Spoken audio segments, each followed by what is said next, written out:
to telema to lobela mboka Ole to suwa ko bimisa na poasa. Ba député to votaki bazo salarien. Bazo salarien.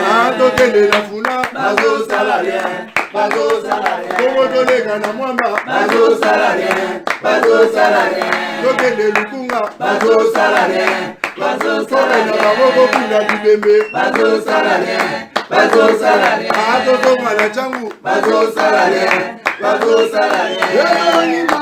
Bazo salarien. Bazo salarien. Bazo salarien. Bazo salarien. Bazo salarien. Merci beaucoup, Banaya. Efobank qui n'a pas suivi nos mbote, Bozé Belé, Bozolanda Tosso Paul, Bozé Libre Mobenga. Merci, Banaya Efobank, Banaya Nsele Maluku, Banaya Tchangu, dans l'ensemble, Banaya Lukunga, Banaya Mwamba, Banaya Funa. Congolais nous sommes besoin d'être soit pour notre pays même il y a paya.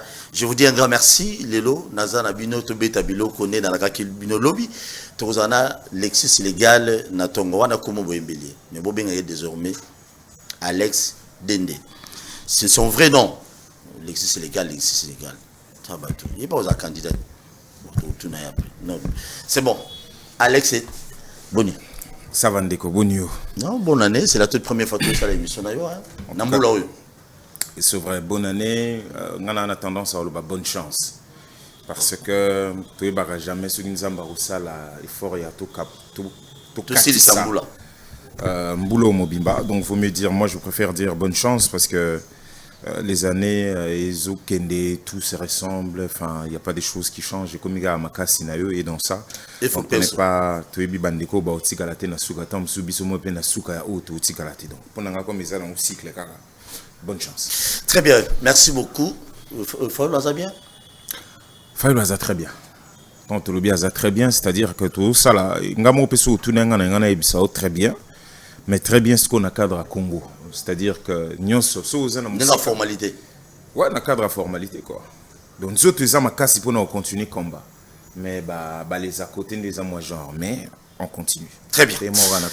Merci beaucoup. Toujours bela makamuni na tongo na lelo ya liboso dollar to ya dollar zo ibanate na ville province ya Kinshasa logo la siko na masina na se ya Pascal wana liboso la soin fraise na 215.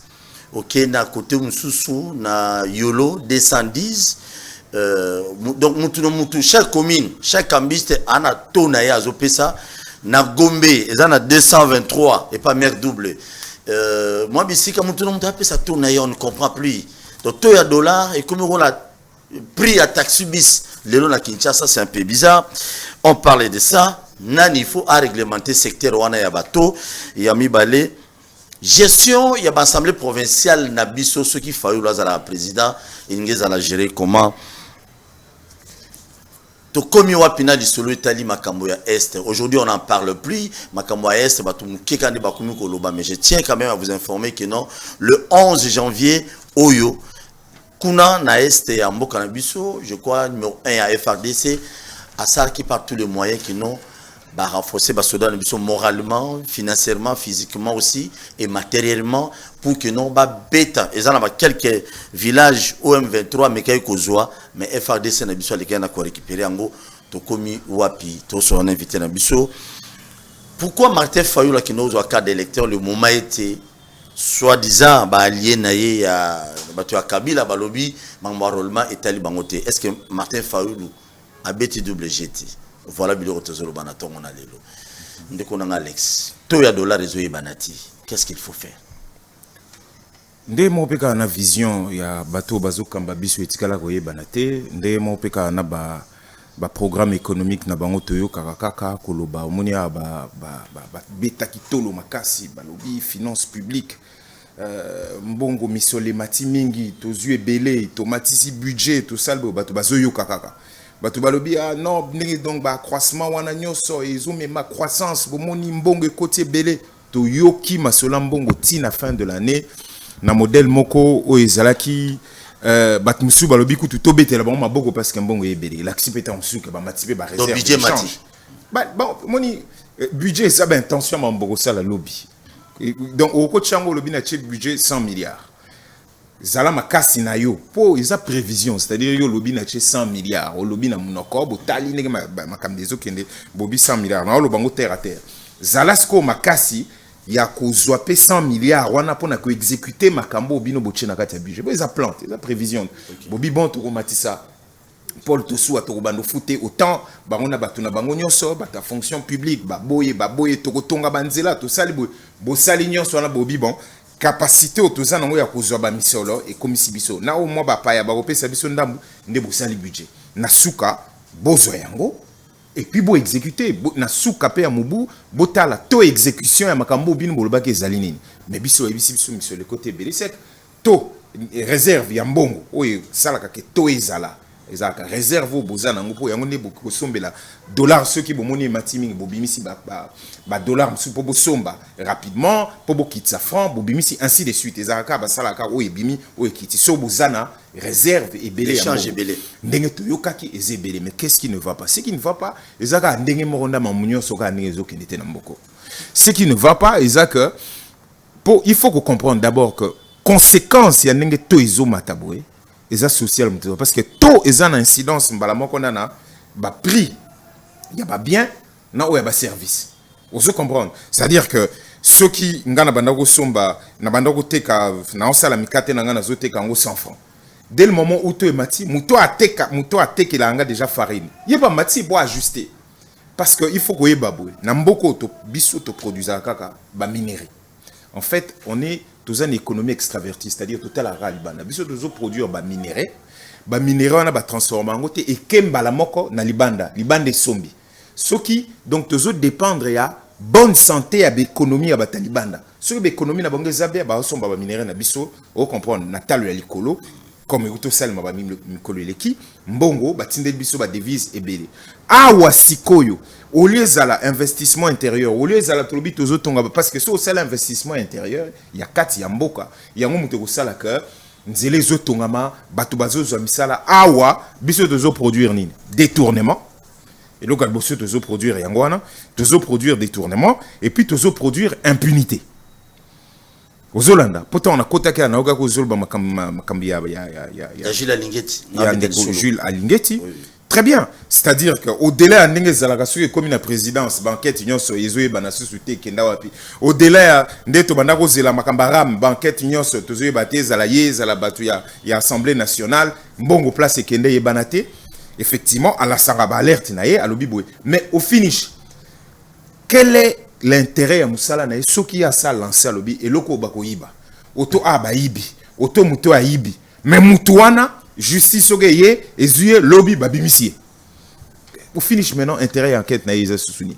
ozomona pour chaque jour yé na cadre ya musala na yango ozomona comme na onetika moi je mo ya ka sali o akoko sala aya lobby o akoki loba ozolanda batu bamoni mais conséquences des anini bachi il faut bacha batu wana na justice eli ya bango ba bloc wana nyonso zo concourir na loko to lobby tozo produire impunité tozo produire ba détournement na nyonso wana mbongo ezoningana parce que au fond to produisaka te awa ata tonga to sala kate ozo comprendre nyonso utaka libanda nyonso ezo uta libanda devise fait bima devise ezo côté fait bima pour que nous sommes sur biloko wana donc au finish toza na biso ka fluctuation soko cheli susu que bateau nyonso bazo sala ba opérateur économique ba misalo l'état koki ko salisa ti le gelu yangwana okay yebanaka basi kanu lobisogi ndeko Jules Alingeti asalo ba ba koyiba parce que projet eyibami banani bazo piloter projet ezo piloter mekaka à partir ya présidence parce qu'il faut pas obosana président yemoko muta président rapé ba conseil des ministres ozo comprendre pour makambo na mboko normalement ingeza la gouvernement azo sala mais moi azo présider conseil des ministres bango moko subana ba projet bazo piloter mbala moko mais na ba projet ope bazo piloter bango mo bazo yiba kaka Ozolanda, bolela ki maramba ebele biso nyonso to lekaki na bateva to leliram. Mbonga rama ngo eke wapi? Mutapesa explication zati. Commission Mumbai Assemblée nationale eke wapi mbonga ram bango be basuki kaka à la queue lele. Ozolanda, na suka bino nyonso bomoni, to moni moi simoka leki na télévision, tout le monde a vu. Madame Kibasa, tu sais dit peut-être que j'inverse, donc possible comprendre. Et puis à lobby, à l'axibiso kuna na mboka que université il fallait que tongama awa Et ça, celui 41 sur 42 millions, il y a RAM. Tant au mot RAM et bimi. Alors que oh bazolu kambongo ya ram et kendaki wapi oh Jules Alingeti olobini pona ram ba député bolobini pona ram na suka mutalobi mais mutu moka bimi alobi mbonga ram yango ezotonga. Donc en principe il fallait qu'il na mutema malamu to lo basiko justice ça se saisir alobi très bien vous avez le makamba ram yango mbonga ram yango monani to lo basiko to clair mbonga ngo pe ba frappa ngo lisusu. Si suko zela oh man balobi ndeko Félix tanga ke ikuna yemoko vraiment presque ma monsieur Bimi. Alors boesco yangwana il faut pas atata yolo ba élection si mabatu ba kanisa ke o kansa eza monocolore et ko voter kaka boye rien parce que kuna pe bango pe bazomona na bango po mutu moko ta moni clair na makamnyo sezo le ka parti moko te ya mboke tongami po boya ko balobi to prouver bien que parti est tongami, c'est-à-dire que les choses vont bien, na côté on n'a rien.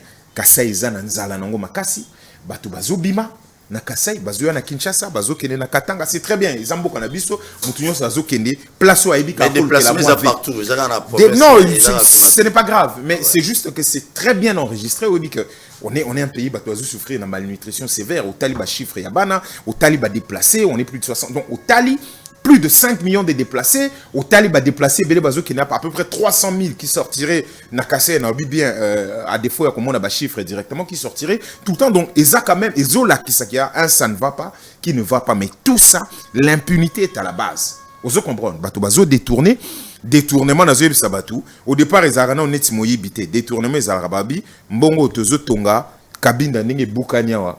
Aux hommes, on a 4 prince Kassavou. Ok, na délai. Il y a un parti politique à Eliezer. Nyon se boukani. Vous comprenez? Dès cette moment, vous boukani.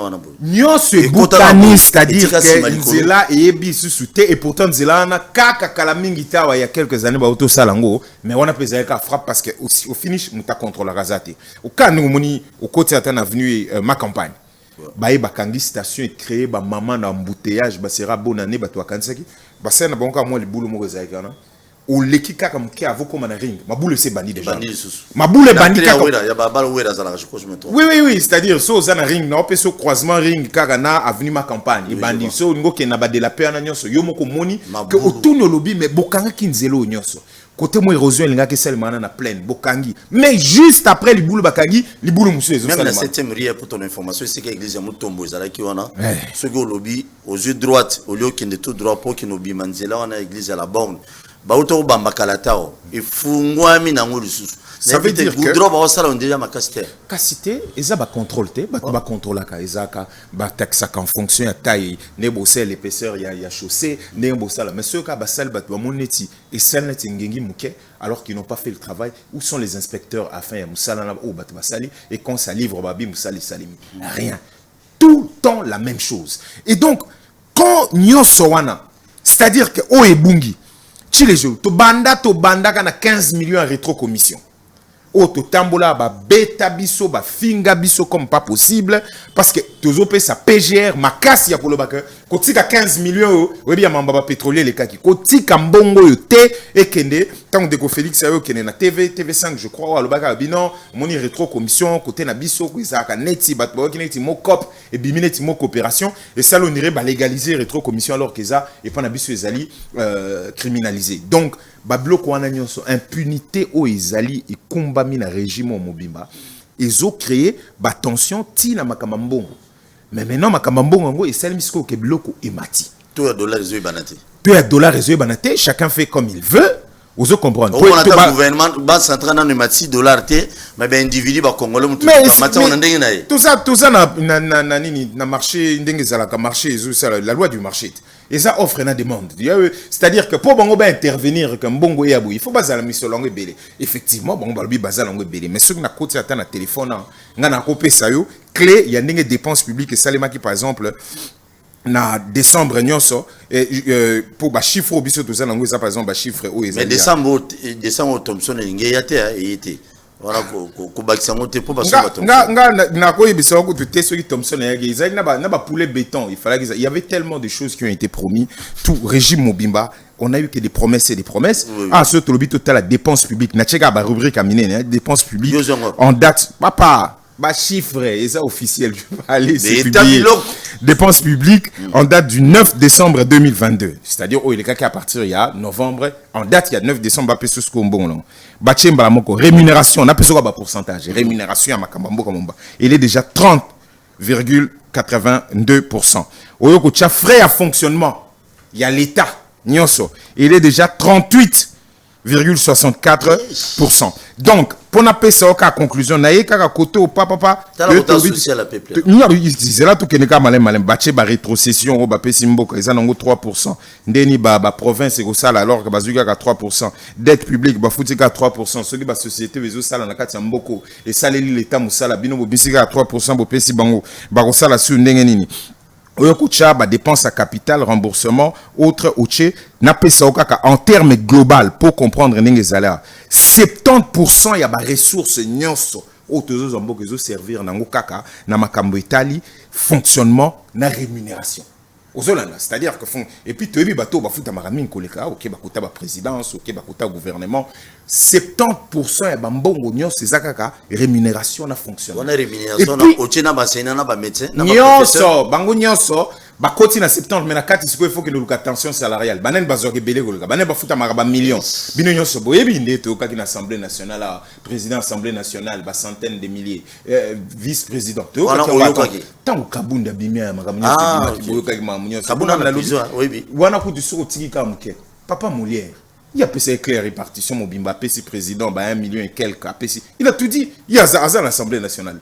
Donc au le baté gaza crédible té sur le qui vidéo na yo komona et puis na nyonso wana nde yo koyeba kolobi que oyo kotala olobi mais investissement où il fait za na kati ya mboko investissement où il fait ça les marqueurs yango mutu donc l'état lobi tozo tonga banzela tozo sala ba rail tozo sala boye tozo curer ba mai tozo fungola ba mai o ezali na ba fleuve na ba nini po ba bateau eleka ba investissement à kati ba tchena à 3%. C'est comment tu veux que le pays fonctionne? Nasuka maintenant on est rattrapé problème psycho ndenge zala ndenge mbonge mati ben ba maman biso nyonso batu peuple nyonso azolela parce que le peuple n'a absolument rien biloke komata ce qui mati y pouvoir en fait va perdre pour le dollar et matibo ce qui osaki fléché ko futa randa ko na dollar boyebi ko futa randa ko na $100 pour na ezaki ce qui 200 000 c'est ça 200 000 en principe yo bafuta ka na pesca exemple bafuta ka tombe sous 300 000 so aux hommes toi on a moins chance que au salaire placement bafuta ko 300 000 ça fait $150 ça $50 wana to akala to nde na pesca siko umundenge et saliboé c'est-à-dire inflation ba prix à bloc onyo sur mati mukolonda kuyazo zela $200. Ce que sur $200 est commis 235. Tout le monde par exemple n'a pas. 225. Ce qui 225, 230. Bon bref. 210, donc tout fixe les en tout cas naissance non tout le monde a gagné et puis 210. Mais bon bazara déjà moi genre mais sur Liban ce que puis to puis 220. Tout ça la tamo tema malamu. Et puis 220. Mkolonda kalobi ndako nangeza $100, il faut là au peut 220 000. C'est-à-dire que 100 et l'eau que salema entre décembre na janvier aux alaki na 100 000 bandako tika la soko futindaku automatiquement commis 80 000 parce que au futindaku commis 220 000 balamoko et matina to $. Abi pesa $100 nga au futanga na franté ou comme si au futinga na franc futanga na to ya $. Alors au pesier 220 000 na musala na yo ozo futamaka 300 000 wana au commis na 80 000 na 80 000 wana ilo comme so bandako sala ceux qui po bandako futé la transport ceux qui nini ndenge sens ceux qui bouger kaka mkes atamuke oyebi kenyo se bouger ceux qui mutamatima pa oyebi kenyo se bouger donc en fait d'un coup tu te retrouves avec même masse ya mbongo mais pouvoir d'achat nyonso et ceux qui de 10 ou de 20% ya o bandako sala oyebi ko komisha singana kingo se ozana bana pour ndenge matibo et là que socio mati Thomson et mati Mbonge mati Fufu mati dongo mati dongo na pilipili goma tapé tout est mati donc calcul non nyoso et là li soko me cause problème ou maladie tout yo mo webi koké très bien merci beaucoup mais biso pe ba congolais te to le belara nde on a biso Alex a pesi biso tableau ndenge et Jérémie en 2022 mais non toi aussi mon cher ami banque centrale na ba pesi to ya dollar exactité. Non, non, yo koto yo mi matiseli, comme 215, 220, 210, 200 sur combien. Mais c'est anormal. C'est normal. Mais la loi de l'offre et de la demande. Non, non, mon problème c'est quoi? Il faut à la taux, il faut à l'officiel. Mais au bango bazo c'est comme bateau na bango. C'est-à-dire que yo c'est là il merde na. Yo ko fixer taux. n'a pas ce exemple. Ngai n'a pas ce exemple. Pour il faut comprendre les marchands. Ngai n'a exemple n'a opérateur économique. N'a besoin de dollars, vous comprendre. Pour n'a que nous sommes bas biloko libanda parce que nous tolobi Congo est dépendant de la santé à Libanda pour na ba prix ba minerai pour nos zombos et puis dépendant de la bonne foi à Libanda pour na ko importer biloko pour eloko nyoso toza na mboko ne lamba to lati nyoso uti Libanda. Vous comprendre. Ce qu'on peut somba il faut devise. OK, par exemple la banque pour que nous soit devise gauche, droite, boye temps la. Au ça la mission za na ba franc. Au bimi si ba franc peut si maman changeur. Au si na apprécié. Na pression terre à terre. Na apprécié zelanga ba franc. Dollar, vous comprenez? Vous fona kende.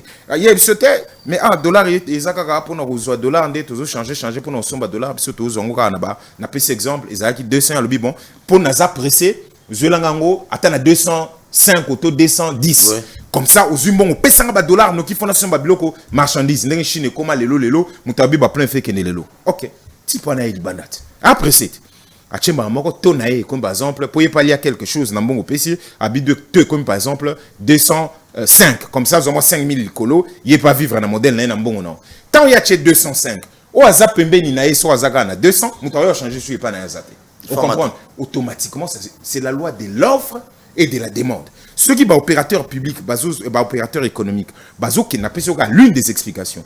Que nous avons une banque sans problème et que banque a servir, dollar, il n'y a pas de souci. Merci. Vous comprenez? Merci. Voilà. Merci beaucoup. Merci. Je crois que non, gouverneur de la Banque centrale, le ministre des Finances, c'est sûr et certain, il faut passer quelque chose pour le locaux compliqué. Et puis, on comprend que l'élection légale. Bateau Oyo, sur le na Kassai, ok, na Moueka par exemple. Ton embouchement, au coût de $3 les amoussous. Ouais. Au coût de $3 à Kinshasa les amoussous. Ouais. $3 à Kasumbalesa, il y a Congo central, il y a Sankourou, il y a Wap. Mais c'est pas très compliqué à comprendre. Bon, par exemple, les Tambolandais. On appelle ce exemple simple. Ata ozo ça l'échange. Souka, moutoufa zolar nae, abibanango, soit que na banque était, azo ceux qui avion, azo ceux qui moutouka, aya nango na point X point ya kose. Aya kozwa marchandise, asomba marchandise, aya kose ressourcer la marchandise. Voilà, on appelle ça exemple terre à terre. Bon, ceux qui côté oui, il y a zaleli, parce qu'il y a des facteurs. Hein. Ceux qui batoubaza qui utilisaient franc et que franc est rare, dollar équité. Ceux qui batoubaza qui utilisaient dollar mingi et que franc est zanongé belé, valeur il y a franc équité, dollar et mati. Oso comprendre. C'est-à-dire dépendant des mots, prix essence, ils ont réfléchi sur quoi. Tant que batou essence, bazo mona que poba même essence dans un coin X. Par exemple, on a pris cet exemple et panabiso, pour même essence na loja. Ba na ba contrainte ya transport. Vous comprendre. Mutu kabarocha et kolongwa ceux qui mujimai et kokoma ceux qui aneni na loja. Tant on a nyonso, bazo calculer. Alors ceux ba calculer contrainte wana. Ba chauffeur il faut foot, il faut ça office. Donc tant ba kokoma na loja, l'essence ne sera pas le même prix parce que c'est un produit. Il faut ba gagner les mbongo ou ba eko teke la essence. Donc même Banzela Pamba qui coupe sur explication nette, il y a problème au Yozoloba, il y a raréfaction, il y a toning ezali cause la disparaître mboka mumba parce que mboka toza totalement ba province est enclavée.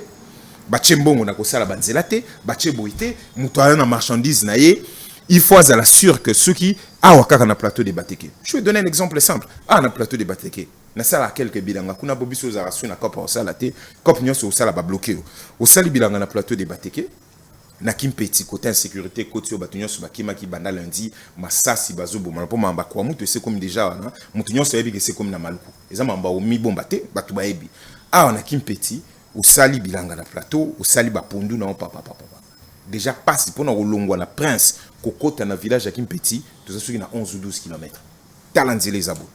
Nous avons calculé parce que nous avons tout kuno ko sali ba bion futi batu ba sali liobo ba sali bo sombi mais comment problème et komi mukolo ya kobuka ba bloko na récolte ba mamo ba yaka déjà soki 4 heures bana ba on peut se ba buki so za na mbongo futa ba ote ba tika na on a parti à pondu non si me faut louer sous car et puis car on fait ça na volonté au kota ko louer car donc soko za na bilanga pondu ya boye et ko za na ngota msusu boye et ko za na ngota msusu 5000 francs 6 000 francs. Si vous avez quelqu'un qui a 4 bilanga, si vous avez calculé le TTT qui gagne 10 000.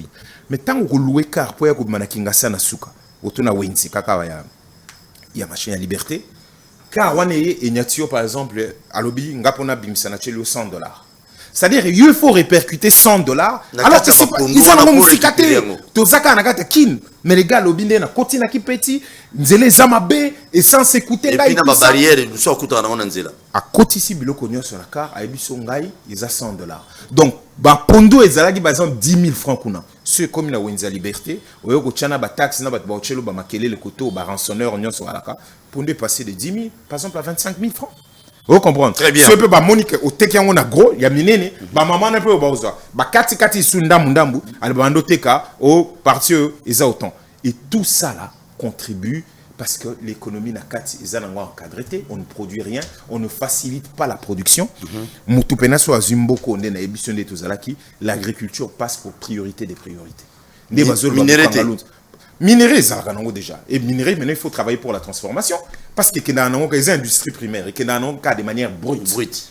Et comme il y a de manière brute, il y a des salariés qui transformer. Certaines choses, déjà transformation, ce qui devait se passer. Pourquoi? Parce que valeur ajoutée, il y a des minerais, c'est quand vous le transformez aussi sur place. Parce qu'ils auront déjà valeur. Mais ceux qui ont et côté na chaîne, et côté na camion, et qui sont qui Zambie, les qui comme ceux qui en Afrique du Sud, des ubas bateaux, et qui, c'est fini. Et qui est brut. Bisonde to pesa bango misala po bateau nyonso basala kana milieu minuit ce qui est comique et pas na biso to bando sala ndeza moi pétrole muketo bimisaka kendra de manière brute et puis to kekuna to sombi siko essence il y a biso eke nango brut et te kamibongo tango essence et mati sous prix ce que le bo bando sala ngo awa tu peux le faire à condition d'avoir une bonne diplomatie, d'avoir les nerfs solides et de te battre pour dire notre souveraineté passe par ça. Blogom il faut te transformer. Comme Balingi l'art, il y a rapide, parce que Betamara frappe rapide. Non, il n'y a pas, dans second degré, on ne produit absolument rien. Donc, industrie minière, malgré Mbongo et Koki Kobimisa, ils auraient jailli la population parce qu'il n'y a pas des emplois créés pour la transformation. Merci beaucoup. J'ai dit un grand merci. Nabaïbota la biso, Nzambe Amon Abiso, vous allez calme, vous allez appel 5 Bobeti, Ndegonabiso, Alex Biloko. Et puis, tu continues. Le solo est un bon cannabis. Où en sommes-nous aujourd'hui? Bino Baïbo en opposition. Parce que Bino Bopé, sa image, il y a des Congolais qui nous Bino besoin mieux informés, boire la matière et belé. Mais ce que j'ai lu, na presse en ligne Moko, ils sont un peu crédibles. Ils ont renseigné que non. FRDC, le général Nabosani Komunae, numéro 1 à FRDC, a loué quand même fort au Basodan, parce que va récupérer quelques localités au M23 ça qui théâtre où en sommes-nous? Merci beaucoup. Tokopé Sega Makasi parce que Bisso tu as déjà battu tout ce pour soutenir FRDC toi on a une solution sur le bâti. On n'a aucune solution parce que FRDC est lié à politique. On n'a aucune solution, on n'a aucun choix que de soutenir l'armée. Yango to salé là ba marche, yango to sala tout bapé sa armée ma coquille armée abunda. Ndeko Félix Aleka Kayebi Bino Kameki diplomatie et lali. Donc il y a un échec de la diplomatie. Et là, comme Moutounion, ça allait comme tout. Comment ça s'est fait que l'échec de la diplomatie, c'est ils allaient qui déjà prononcé par hier, mais tout le monde on dirait bah partout force est gelée. Vous comprenez parce que Moutounion ça tanga ki lobby que kuna pe place à Kena Goma chef d'état-major batuabi papa offensive et Gobanda quand. Aux Hollanda offensive et Gobanda quand. Ah tu banda ko loba non. Tolongo les mesures, il y a notification. Tolongo les mesures à notification. Mesures à notification, parce que le peuple congolais a eu conscience que pour Batubazo, quand c'est une armée, tant le peuple congolais l'axi bolingo est armé et que les informations et que le peuple congolais comme on tozana mindu qui bien parce que côté tozalaka kuna moins tozana mindu qui a kosomba bien ezalité pour que tosombi ben les mignons so ba tosombi moins et ya bo ezalité parce que bon notifier ba on ba ko bloquer. Olandi yango peuple la sala nyonso yango moni bambo comme sunet ba France on a cadre nungu ba baté bo libéraliser ba makambo yo bo longole lokwane longwe donc prétexte ces associés aux Hollanda.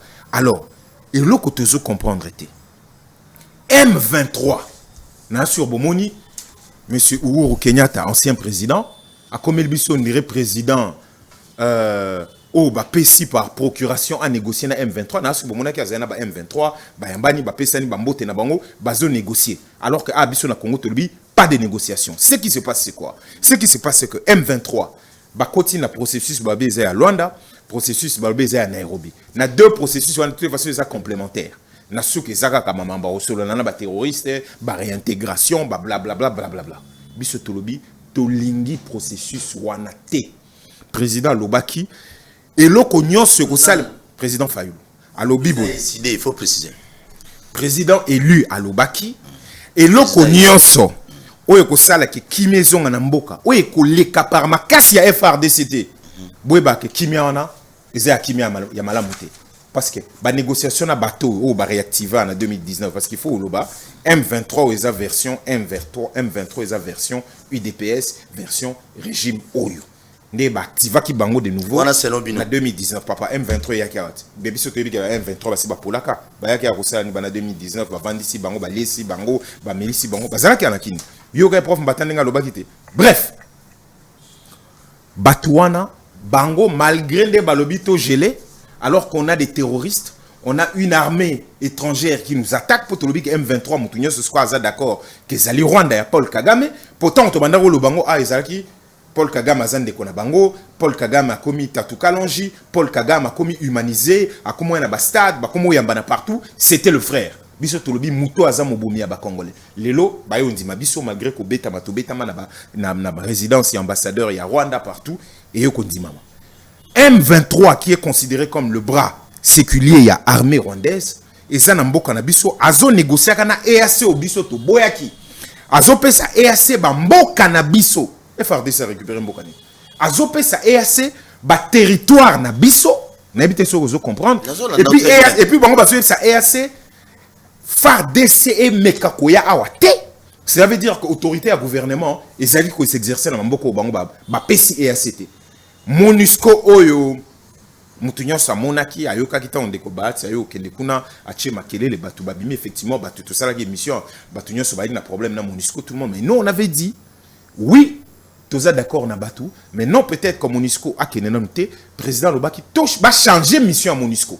Vous comprendre on a Fayulu pour pesa makasi président élu et pesa makasi MONUSCO abunda bamboka o nyonso M23 azozwa azo pesa kango EAC MONUSCO aza mutako lui fait sur MONUSCO abunda so azate pourtant ba auto renouveler mission à MONUSCO mais est-ce que zo ka MONUSCO azobunda parce que MONUSCO a convaincu que le régime est à la base il y a révolte effectivement batu bazala qui n'a raison il y a que MONUSCO azo sala ACT mais au moins MONUSCO azaka soka bundi so bobundi na biso to bundi na banguna wana na suka bamboka wana ozo comprendre autorité à l'état fait s'exercer et essayer et loko bayokani et loko to bandako dénoncer bandawa parce que pour nous c'est la balkanisation de fait pour nous on dirait ba frontière ya sika ya Congo les à la tracer comment une armée étrangère parce qu'on est d'accord on est agressé que par une armée étrangère et yena mboka oyo et zuba mboka et zopesa ba armée étrangère mususu et puis na kati ba armée étrangère wana c'est-à-dire EAC ozana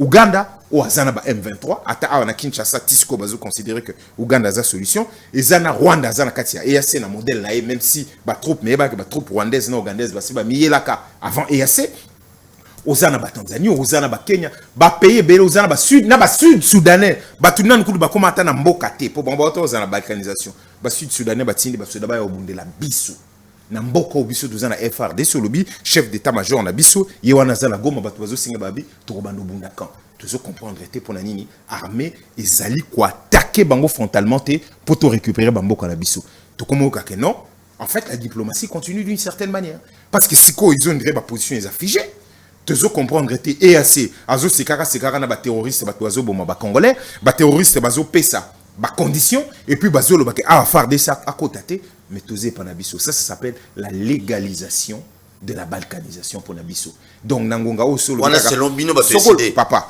soko lobiga na nord Kivu on a presque dans 3 grands territoires ici ils en ont beaucoup na bon parce que yo lo bemba Bunagana tout comme na plus de 200 et quelques jours aux yeux Rutshuru par exemple aux yeux Niragongo ils ont Niragongo à plus de 80% aux yeux Masisi ils en ont déjà presque ba territoire ya minene bongo tant ba yebisa biso ko EAC zoya yemoko ndeko facha lo bagini abi EAC kota par Bunagana bazo beta batero ka sumamba M23 te EAC ya lo bitin biso to yena biso mamba bitumba na mte biso to yena négociation il faut te trouver EAC comment surveiller aéroport ya Goma on dirait on doit comprendre armée on sous ces actes aéroport ya Goma ils surveiller EAC comment zo ba territoire alors que tu évites très bien banane bazo composé EAC yango tolobaki bo chambo kana biso na EAC bo chambo kana biso na EAC batu ba kela biso te to komi apilelo. Très bien.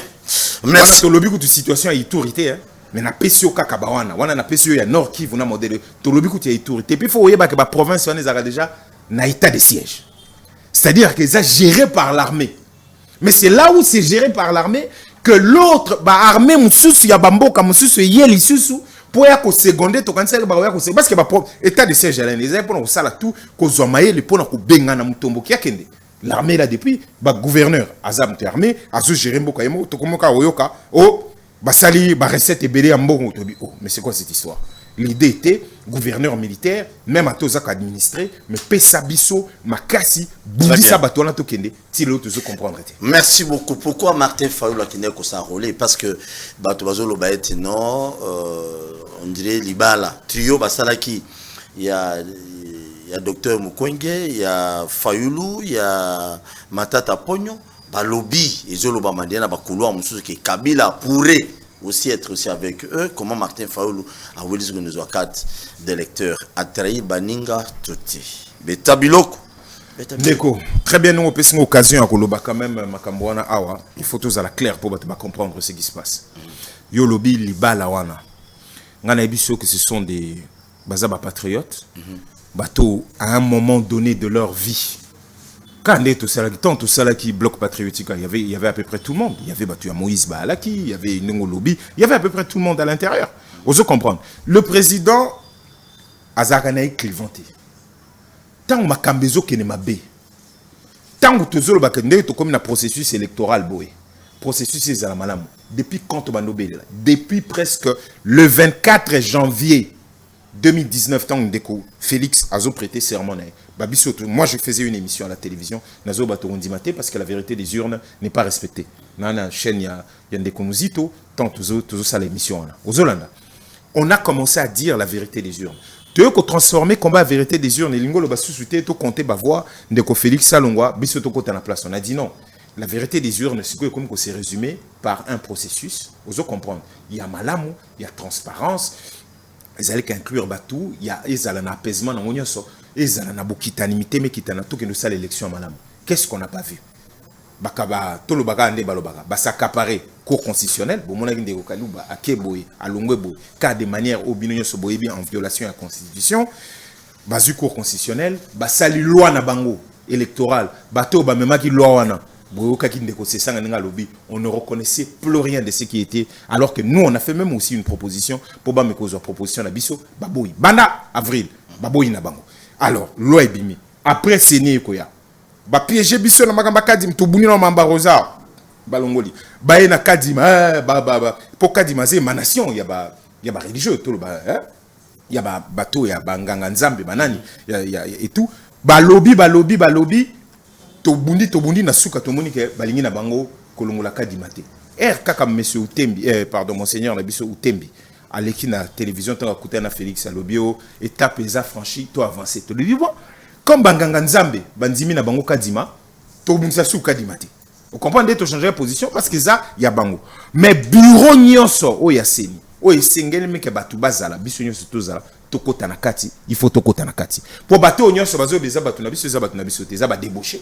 Naso boka qui bat ensemble ba débaucher ki mutu ba biso débaucher ba FCC débaucher donc biso tozana mambwana te nde tozolo ba ki fallait ba tout récomposer bureau ya seni pour tout avancer na mambu bien na nyonso wana tangu siko ba patriote ba élite ya maele ba lubi makambo ezokene mabe ba kutani ba bitala tout ça la lettre oyo et puis ba tiki lettre ngo ça presque ouvert hein mutu nyonso alingi ils ouverte mutu nyonso alingi ko souscrire a signature na nakati. Il ne s'agit ni d'un mariage.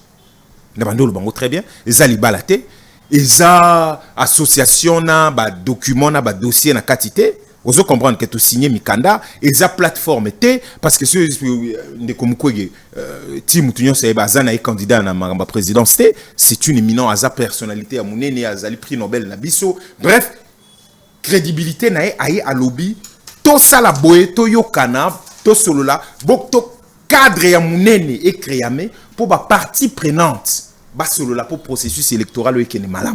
Vous comprenez? De l'autre côté, on a plus de 749 ou 759 partis politiques. En tout cas, on a un chiffre entre 7, je crois qu'il fait la 759 partis politiques. Je peux me tromper. Mon est à ça, on a un chiffre officiel. Alors, Tu as dit que les partis politiques, dans leur ensemble, il y a majorité belé aux Hollandais. Baza soit na Union Sacrée, baza soit na FCC, soit na Lamuka. Aux Hollandais. Donc, c'est déjà 3 parties prenantes. Surtout que société civile, et c'est 4 parties prenantes. Tovanda. Aux Hollandais, il n'est pas encore trop tard. Tout mon expérience, on a déjà en Côte d'Ivoire. Tovanda, to solo la potocha, l'orwana. Même en 2 jours, on peut élaguer des choses. Aux comprendre. Et puis, to zong simo qui est normal. Seni, toko récomposant en moins d'une semaine, et zong simo qui est normal. Cour constitutionnelle, parce que les décideurs au fond, ils ont pas partie prenante. C'est nous. Aux Hollandais, poto kende, na élection, to kende malamu. Ce qui toke na élection malamu, toko éviter 5 ans à vide, oyo. Mbokeliki, investissement intérieur et salimité, détournement. Oh, papa, 5 ans vite. Détournement sur détournement. Merci beaucoup. Yo so moni mambebele ba téléspectateurs bazo mona biso. Merci beaucoup. Tiko finga ba congolais. Tiko finga ba congolais ko kansate ke congolais tika oye baso de mouton avant tene ba marambo hier. Faut ba transversal monsieur Zala na bandakala échanger les argos avec sa voiture et l'équipe. Yo renso de mouton zani za la transversal. On est à saut de mouton. Des choses avec des erreurs conceptuelles, il y a miné les bongo, ils ont mambélé quand la société. Bref, naki moyibi, papa. Même la 24. Tika na yo, tika yo kutozolo ba libende ba kolo ba nganga mayele ba ingénieur so ba yebiso buzo beza wana ko comprendre te. Wana ezaloga ba dodan ba sela ba tout, ils ont un impact de mon côté, ça n'a rien fait et pourtant plus de 600 millions de dollars étaient dans ce programme. 600 millions. Papa, 600 millions. Essentiel kaka oh mais si ça un programme on 100 jours yo ba mamba chiffre année les kakunate niveau bon c'est-à-dire effectivement niveau bon bima na plan personne ne peut vous donner réellement des chiffres exacts mais ils ont varié entre 400 millions à 600 millions ne ba prêtre ba voix tout le monde tisiko azana prison donc bref toko vanda to so na za prison nabi nde mutu moko te azana prison ah OK mbonge limwa marambe salimate ba maison préfabriquée banini tout mais dossier na to yebiango nde ezaka na cadre na bimboko to produisa kaka impunité na détournement bref yango wana mutu lo bien et ça les logote so ozana mutu mususu ayo lo ba mamsi so produit mbongo ndeza na prison mbongo eza na prison kasi na prison ba pocha batuti kasi le bi mutu azana prison te nga na bi donc mbongo ndeza na prison ya ba pocha batu bien comme c'est pas parce qu'en fait c'est une phrase na sala na rap yango tango lobi c'est ah écoute mais nga la répéter beta biloko l'argent est emprisonné dans les poches des gens ça c'est quelque chose que j'ai déjà dit donc bref pour te éviter makambwana tout solo là pour tout passage à vide à la témoigne biso to lobaka investisseur à koyate à l'époque tant muzito azana opena la muka à 100% les lors ont mis 50%. Qu'on devienne hanté. À l'Obaki que il y aura pas. À l'Obaki que il y aura pas des investisseurs. Vous devez comprendre. Il avait raison. C'est quelqu'un qui connaît l'économie. Aïbi makamdeng ezali pour nanini. Parce que tant que batubazo la vérité des urnes, c'est-à-dire que tant qu'il y a une crise politique, la crise politique engendre quoi? Manque à confiance. La crise politique engendre quoi? Bah manifestation tous les jours. Bon monakiango. Et bateau batala kamukili. Ceux qui cotent pour me payer zarana na institut et kotaka. Vous comprenez? Car mboko na matière telle topesi par exemple A. Na matière telle topesi B. Na ba pese ba point. Ba point na ce sont les investisseurs de batala mais mboko eza côté ndengeni na mboko eza bien côté. Tuboko ya na mbongo na bino. Ozolanda. Abaye ba oyate. Na suka aboto kama mtoki. Toki que en fait bango bazako keni deal na bango ezalaki ndeni na Rwanda bango ebisa président rwandais oh mais yo kindeko monsieur before nenga lobi na émission na te alobi bango bakenda ko proposer président rwandais babi oza na carnet d'adresse biso toza na ba minerai ozo comprendre to boulende ni toko sala mamba alors que awa voyage et salemi mokili mobimba tous les jours ba voyage explication nette avec autant de millions de dollars explication ezalani à la recherche des investisseurs. Alors que carnet d'adresse à investisseurs, c'est là qui est Rwanda. Il y a mon appel simbité. D'où le problème de l'illégitimité. Que c'est une blague, mon frère. Ce n'est pas une blague. Ceux qui baso contesté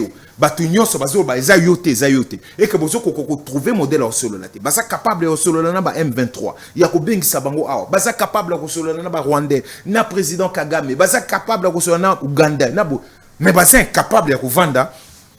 Na président Martin, Kovanda, na bateau, bazali na légitimité à peuple, il y a tout cela, tout ça l'ambo qu'on a bisoni.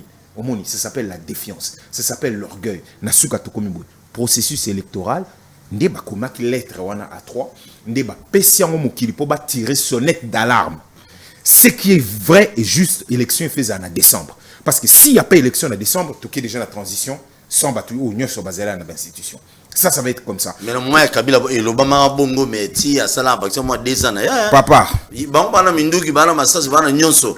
Bino bolo ba transition no bolo pena bato wana pena bazali lo ba konzali ba tike bino transition ba vandi ka boy. C'est-à-dire que au moni mokilo hein, bokonzi. Au moni il faut ko banga ka peuple.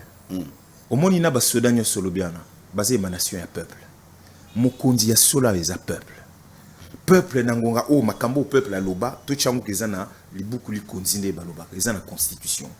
Et tant qu'elle n'est pas respectée, oui, ce qui a amené Kabila à combattre à niveau, c'est le peuple. Ce qui a amené Kabila à changer la constitution pour se représenter. C'est le peuple, c'est la majorité. Mais ce peuple aime encore le président de la République en fonction aujourd'hui. Papa, Balingué va apporter dans mon thème à Makas. C'est la démocratie.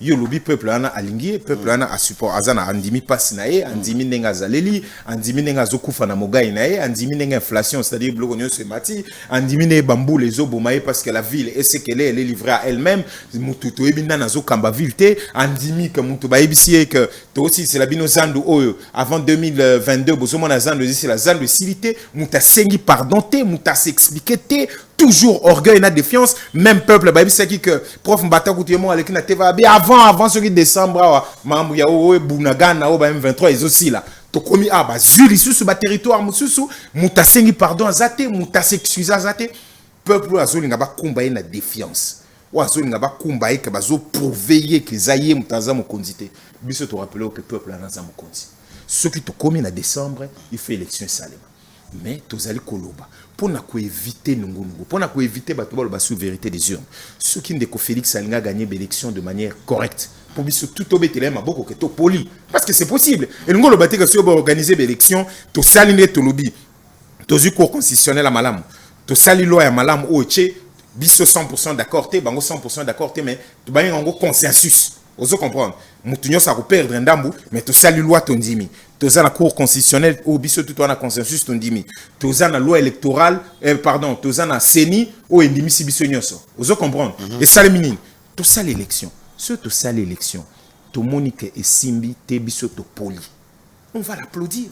On va dire, bon, c'est quoi toquer nos positions, tout le monde a résistance, ou et ça les marocains, tout ce qui est néné, toquer nos positions, ça va être républicaine, ça va être constructive, il y a des propositions, et s'imiter cadre et la concertation, les alliés, et puis voter loi sur, il y a chef et opposition, tout ça, on fait des choses normalement pour que, et soulager la population. Très bien. Mais ce qui bâtit qui processus, c'est continuer.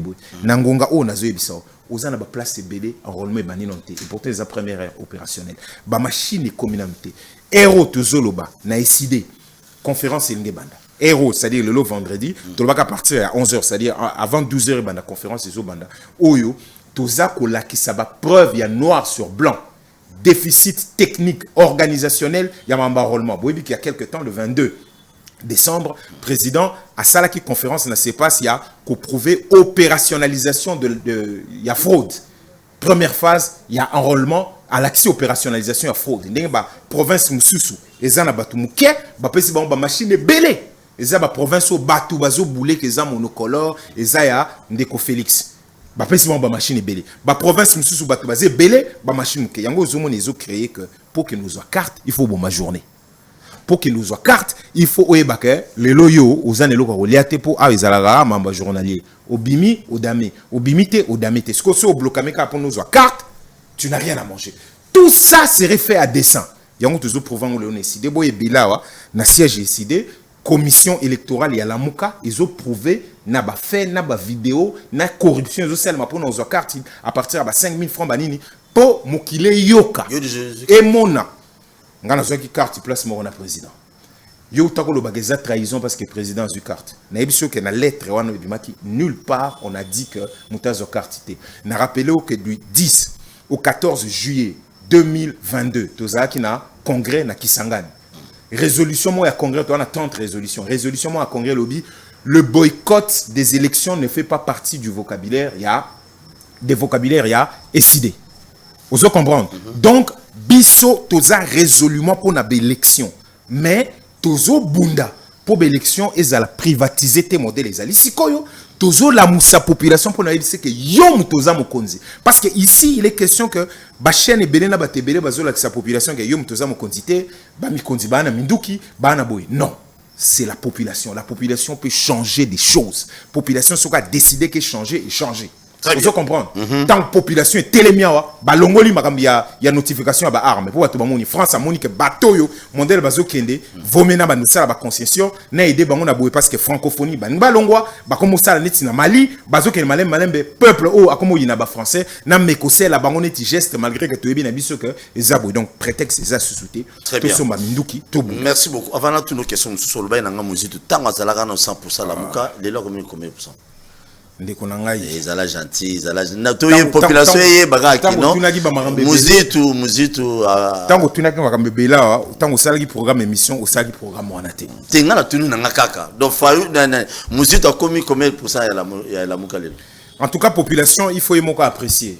Vous comprenez? Époque il y a langue de bois, moi j'ai beaucoup de respect pour la monsieur Muzito mais époque il y a langue de bois et ceci dit au moni toi na makambo ya minene na mboko ne na auto biso ba guerre ba organisation ba élection ba soutien na FARDC ba ko préparer transition sur élection salemité ba ko bongisa ko lukatoza na cadre de concertation ba partie prenante pour ba cela pour élection zonga malamu ko tcha pression pour kadima abimisa suba machine belé à prolonger ba jour ya ba enrôlement tozana ba bitumbe belé nzala inflation ba taux d'échange à créer tout ça la population azin étranglée. Vous comprenez? Si ok na bangomba kikusa wana tambule beta kilobi oya watana lingwala ok watana funa na barumbu ok comme na Kinshasa c'est incroyable okoti na isoki okoti na mbombo okoti na chwapa otali okoti na kibati okoti na lingwala na ngele oleli ok na bamukelenge ok na bechevin oleli ce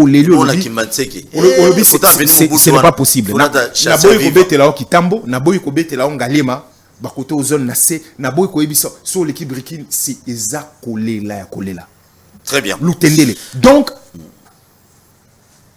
utuni ngai makamba lamuka na ebisi boy lamuka eza na ba axe nango ozo comprendre eza ko bunda constitution ko sala nyonso victoire ya peuple eza la respecter bref sokyo moni na lamuka bateau bandima ki bitumba wana o ba porta kiango et que mutu banda bandi les discours ne tournent autour que de Martin Fayulu c'est qu'en fait on a perdu le sens de où se trouve le problème général Yamboka banani bayeba ki victoire Yamboka vous comprenez banani ba ki vérité des urnes banani basala ki deal c'est eux là-bas mais ce que moni que dans les discours depuis un moment au lieu de parler des choses. Parce que l'amour que ça n'a pas cadre à concertation, l'amour que ça n'a pas l'amour c'est pas venir à la télévision, dire, faire des shows de presse. À partir de là, on peut réellement se poser la question de savoir est-ce que Mouto Aza Sunabiso ou Aza Sunabisoté. Mais ce sont des choses qui vont être éclaircies là. Dès que tu en janvier, dès que tu as déjà en janvier, avant tout comme aussi là en janvier, il y a beaucoup de chances que les choses soient claires. Et bien sûr, tous ensemble été, on avance parce que ce qui compte, ils a peuple. Tu vas créer la mouka, ils a peuple. Tant que ce peuple sera là, il n'y a pas de problème. On va merci beaucoup. Nabaye Bazali Kolanda Bisso, émission Les Canaux Wemsa Télévision de lundi à dimanche, 10h juste, 16h juste, rediffuseuse en 21h. Deux mots bien en Aboutouana. Nabe na moi si na ban. Tout sur la maman, nous sommes couple. Allô, atabine mon vraiment. Na bouto za rediffusion. Très bien. Peter Tsani tout de suite là, je crois qu'il va confirmer Moussous va accompagner déjà Ndenge Lambert Menda Funda qui est Peter Tsana Beta Biloko Lambert Menda Mona Omabe. Bon, à Funda qui est c'est ça que va besoin niveau na bisoté batindi dossier na UNPC donc ba pandisa Moussous ba qui est quoi comme kuna ba kanga raté craquer za raté. Ba okineka ko se présenter donc biso nyonso ba confrère Moussou des fois boka quitté tout de suite là déjà pour la aux diffusion donc pour aller le vendredi les 12 le 13 je crois le 13 vendredi 13 le 13 janvier 2023 vous laisse dire ce qui Martin Fayulu président de la République comment il pouvait gérer l'Assemblée provinciale au Yebi donc l'Assemblée provinciale à Kinshasa donc Francis Kalombo bon à mon avis non les autres ont la bien il y a même des députés dans la carte bon moment babi assemblée provinciale monsieur Kinshasa les autres ont la malamuté dans la province n'en parlons même pas dans la province il y a Nambanda kuna et pas bobo ce bolumbu ce bolumbu et moi quand il sera député dans Kacho et moi quand l'assemblée provinciale ce qui fait le président alinga gérer l'assemblée en Andéni. C'est vrai que dans le programme Nabiso, il y a 2018, il était prévu la réforme institutionnelle des Alagi Nakati. Et là, on a encore Ibisao Moussousou, et ça, le président était élu, Toural Bosso, en 2011, je crois, Zalaki élu en même temps député national, en même temps provincial. Mais bateau Baebi, comment Kumbela Makambunaye, Nachouamoko à Ponaka, en 2006-2011, à Ponaka Naye Azala, député provincial. Donc c'est quelqu'un qui connaît, à titre de députation nationale, il faut vraiment que vous allez c'est quelqu'un qui connaît, Kassité, Namboka Leloyo, au sali députation, et puis, ok, puis calmement, ok, aux à la députée provinciale, alors aux à la députée nationale. Mais lui, il avait fait... Jeep, palissade, 21 000. Ah, papa. Yo moko no zoloba temple wana tuninga bon bref yé na modèle naé peu importe les époques aponaka azala député provincial les pour nous répondre que c'est une question qu'il connaît très bien pour avoir été à l'intérieur. Abunda makamba ba bus abunda makamba mineno abunda kana kimuta mutunyo sebi comment ba clash wani koma ka tina suka. Vous comprenez. Donc, il connaît très bien comment fonctionne le Kwane Kaka. Aebi, lien entre les députés provinciaux au Bazalaka, na ba gouverneur na bango Negezalaka. Aebi bien comment tout ce qu'on peut reprocher, corruption, clientélisme, comment ça marche. Effectivement, sur Ozakaka, une personne lambda, Ozanakati Mboka Oyo, au commis poser question, quel est l'intérêt réellement, par exemple, na Kinshasa, je donne un exemple. Kinshasa, gouvernement Azana Kinshasa, président de la République Azana Kinshasa, Tolekaka Rabanzela Moko, on habite à peu près le même endroit. C'est-à-dire, à Kolongwakuna Mongale Mate, à Bazoya par exemple, on a Tchachi, il ne peut pas quitter là-bas sans les Kapar Kitambo, sans mon ami Sunaïsegilia. Vous comprenez? Au Kokena aéroport, sans les Kachango Mobimba, au monde comment les choses se passent, au monde Mikondo, au monde Badara, au monde Kingasana Souka, tu ne peux pas passer sans mon amatété, balimité. Tu ne peux pas dire que tu ne vois pas ces problèmes-là. Et Sikoyo, quand Ville Miroir a des députés provinciaux, vous comprenez? Oh, ils sont là, pour voter budget, ils vont contrôler exécutif, c'est-à-dire gouverneur, et que rien de cela ne se passe. Les petits contrôles, les cosmétiques, pas de sanctions, pas de ceci, les choses vont bon train. On dirait que la place, au finish, les Kinois ne voient pas clair. Je crois que c'est une question éminemment importante parce que Bangouanande Bazaliwana Bavotakasus ou ya Sénat, vous comprendre. Donc bouger les choses voudrait dire que il faut que bouger ti na Sénat qu'on poser la question là ils ont réforme ya minene et sachant que zaga ba député ne ba votango souvent ils alaka tu as beau avoir au cause c'est heurté na ba difficulté parce que ba ba intérêt na bango. Mais on doit être sérieux et se poser la question de savoir au-delà effectivement que ça ba contrainte constitutionnelle n'enga administration ne mambo kana biso ezali. Quel est l'intérêt réel? Il y a tous zalaka na situation bo ici et puis kalamine te toujours comme si on avait élu communaux. Vous comprenez? Malgré les taux, tous à la norme, tout comme on a un niveau mort avant de ça, et ça, élection toujours qu'on est élu communaux. Très bien. Cela veut dire que l'enveloppe salariale, il y a beaucoup de tout et Mathilde sus n'a pas fonctionnaire, il y a pas modèle ou un politique, donc Congo c'est les logotés. Mais quelle sera l'efficacité? Alors que Awa ville miroir, aucun n'a pas Lubumbashi, grande ville. Il faut déjà quelqu'un qui connaît. Au moins, différence, que le président Martin Azala qui est député provincial, a na privilège, na avantage, ya rotambola na butumo na voiture. Soka zobetelo a ebi kwa ya Kinshasa bande bandeliti na suka. Et les avenues. Dernièrement, meminga na mateta to kena matanga. Moi-même, je ne pouvais pas savoir. Azola Kisangana Nenge Katana, Abi A, Zamboloko, Moni, et Bandi Banda venu et Soukia, Moni Prince, Zalakabo, Abi, Orige, Okomba, Otaba Somi Dakuna. Moi-même, j'étais. Mais c'est tout le temps. Njil Mumba, comme il a grandi là-bas. Il connaît Matete Mumba, il connaît, tu viens à Lemba, il connaît, Oye na Kitambo, comme avant na Kitambo. Donc, il n'y a pas un endroit, et comme il connaît la problématique, et Zach, oui, il y aurait peut-être un gouverneur, il y aurait peut-être assemblée, mais plan directeur, il fait ça aussi piloté par des gens qui savent. Parce qu'il faut qu'ambition première, ils allaient être gouverneur de la ville. Oui, pourquoi? Parce qu'il en était conscient qu'il y avait quelque chose à faire dans cette ville. Donc c'est sûr que ceux qui, le président élu, avait l'effectivité du pouvoir, on est convaincu que, à défaut, il y a que l'ongo là-bas député, que ça la réforme institutionnelle, les missions, il y a qu'au changer ma mission, il y a là avoir une forme de contrôle parce qu'il connaît la chose de près que bongo momona que magam bébé ngaza la bouger. Ndenge tozana bazandwe, ndenge lelo bazobuka bablo ne babuki na nzela autonongol batu. C'est bien, c'est très joli de faire joli na nzela. Mais après il faut kotaka siko na misère ya batu. Pasi ya batu. Ils vont manger où? Comment ça se fait? Sur banzela ya kati et salemaki. Mais c'est sûr que batu bazote katekata na ninga kati. Zandu oya muneno batu bazamona ah non bazandu komi lukonge fait na zandu nango changu zandu nango mwamba tout ça très bien mais batu bayeba d'abord que ça qui marché central et puis ils sont restés dans ça ramener des projets innovants ezate bobengani batu nakata zandu batu s'éparpiller yaka na komi na kini banda kozwa banda itaga chwa pa bambomu ba isoki oye na dodo mama yenge ki parmi ba komi na salité pe na komi na Kinshasa komi na salité attends moment elanga awa kana de l'école côté na biso ko tali ndenge komi. OK, bah ça ba route secondaire wana ça peut quand même faciliter. On se comprend. On ne sait pas où se trouvent les urgences. Il n'y a pas de plan directeur. On ne sait pas ce qui se passe. Il y a des individus qui on nous avait promis Tobeta Masole Bele. Tobeta Masole Bele. Régime yango parce que siko ndenge zali, ndenge makambe zali, monsieur Félix Tshisekedi a comme président sortant. C'est comme ça les jargons qu'il faut employer maintenant. C'est le président sortant. Parce qu'il a comme une affaire maintenant. Président sortant. Ndenge makambo ezo mais le bon bien ndenge bien, ndenge mte mabete. Que na lobe on ka bon, si na linga les années président azobima, voilà. Ndenge ebani ke ezo sel mabongo et mabongo. Donc courant. Au monde na ba bilan, et lo qu'il fallait que zala, tant bazo ba bilan. Ezo ndire na kutaki to ya dessert ya courant. Ezali na kutaki 5% na ensemble ya mboka. Na commission 20%. Moni. Ba comme ça. Ba réaliser ma mobile. Na kutaki mai bazo pesa ba quinoa boye. To nango ezalaki boye. Nangongo to ya dessert nango ekomi 50%. Ba quinoa ba tel babi ya mboka mobimba kuto bo pesi na Kinshasa, bo pesi na ba grande ville, bo pesi na mboka. Ça s'appelle un bilan.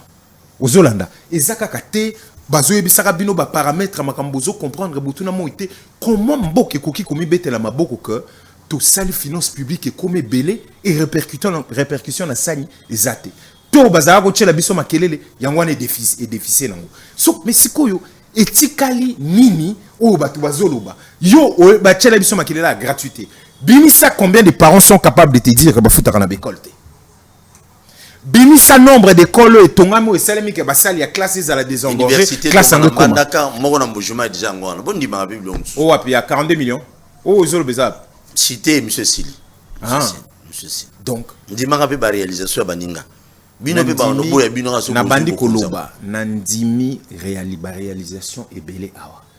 Mais parmi ba réalisation ya liboso ya régime o ezali visible, o ezali palpable mutu nyonso azomona. Réalisation ya liboso ezali détournement. Réalisation ya mibale ezali banda régime banda ki réalisation ya mibale ezali impunité.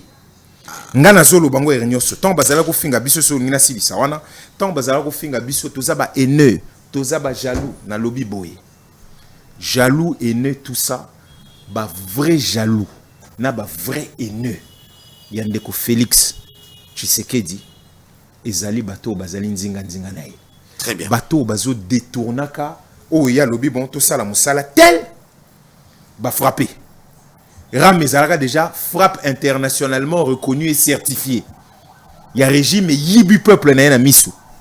Mbongo ngol susu ekeikuna ekolia masusu frappe et à partir de là tu peux te poser des questions au lobby bateau bako kangama mkolo nini. Merci beaucoup. Po ba kombo effet à la ebani ba kombo na ram ebani bateau ba géraki mbongo wana ebani il suffit pas ya ko résilier contrat na société banako tongama chaîne yambongo ezala d'abord établi pour beaucoup résilier contrat na société azwaka déjà balar moko boye ozo comprendre est-ce que kozonga batuana o babimisi o balia kimbongo wana est-ce que zongi pourquoi chaîne ya dépense ya l'été ezozala respecter te pourquoi ba projet nyo sezaka na présidence et pourquoi ba projet ya présidence tout ezo salemaka frappe Merci. Vous comprendre. C'est dans ça qu'il faut voir et juger les choses. Tout ça, la makambo bien, tout ça, la élection qui est bien, tout solo là, tout créer cadre et concertation, tout qui est malin.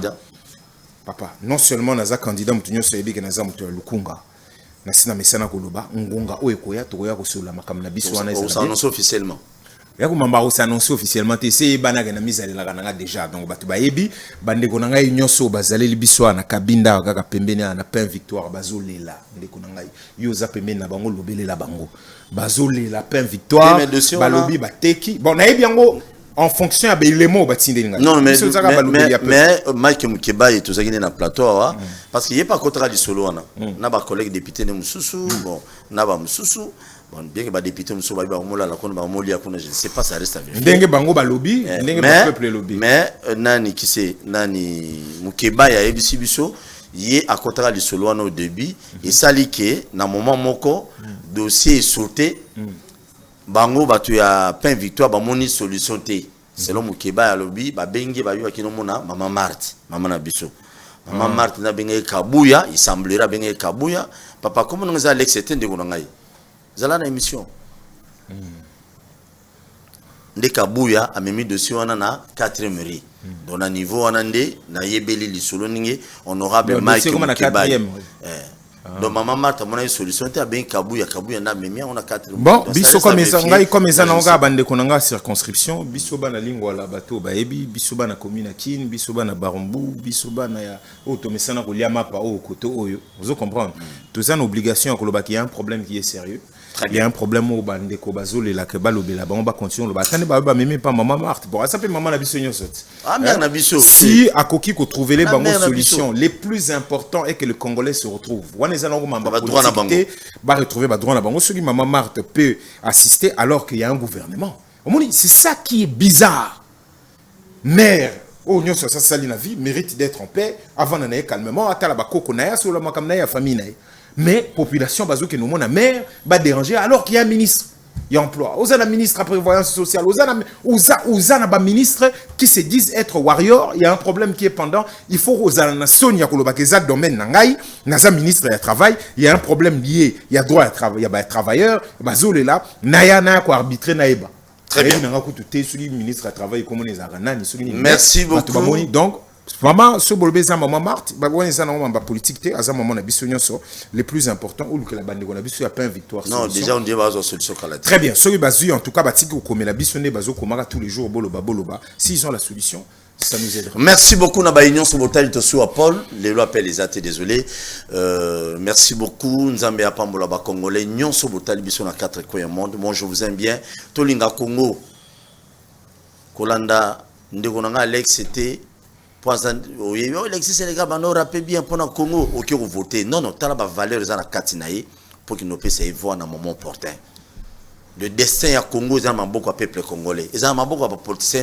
Ils ont beaucoup de politiciens. Au professeur, nous avons 5 ans de diplôme. On a 15 diplômes. Il y a une université sur le niveau. Non, non, non, non, non. Le destin de la RDC, ils ont beaucoup de politiciens. Le destin de ce pays, il y a beaucoup de peuple congolais. Très bien. Alors, au moment il y a une élection, il y a une urne, qu'on vote mon sentiment, qu'on vote mon pour Kabila comme véloté, qu'on vote mon pour la Pologne. Mais l'élection a été bonne, on va tricher, on a eu puissance aux populations boanango. Ya, bah ça la face de la population. Bah ya yo bazakuna na lutendele. Oh bazakuna na malweka. Pourquoi on peut déterminer cette élection transparente et claire. Ah ouais? Très déterminé. Il y a une sélection. Et monsieur Sili. Ah, bien l'élection. Il y a un moment où on lobby Mambaseni, on lobby Mambaseni, Talibani attaqué. Il y a une sélection. Merci pour le lobby. Non, non, comme ça mandat ya président Félix Tshisekedi. Bon bah qui c'est indépendant. Donc yo comme aux hommes tu as eu DPS au lobby que yem tazo cette sélection donc yem tazo bloqué ma munyo so mais quoi Alex vous taxer nga mingi mikolo to lobby ka yo lobby azo cette sélection parce que ngala am to IDPS to lobby na lobby non comme il y a président de la République indépendant yo lobby yem tazo cette sélection non n'oublie pas ça en 2 minutes pour abetinga biloko etika la boy jamais pour longolongo non lobby mo on va faire biso to lobby les processus les transparent les apaisé les consensuel to lobby de kolanga Alex ozwanga te yo lobby que okozwanga te Le moment ya Kabila en 2006, élection Salemi Mabe, Tobandolo Banani, Kabila. En 2011, élection Kemabe, Kabila. Bon alors, président de la République. Donc, il y a Akobi Manaseni, mais Azo Tala, Azo obligé que les la transparence. Yemoko, Oyarobima, Abimi. Yo sur le bien c'est incrédible, c'est-à-dire on se PC. Et yo compliqué na pas. On a eu des personnes qui ont lobby le Kambu. Kaka ya Seni ba attaquer. Non non. Donc malheureusement on confirme nga. Merci beaucoup. On a eu tout comprendre. Donc on dit prochainement, je vous invite à tout à l'heure. Merci. Congo to telema to lobela mboka ye. Wole to suwa kabimisa na poasa. Ba député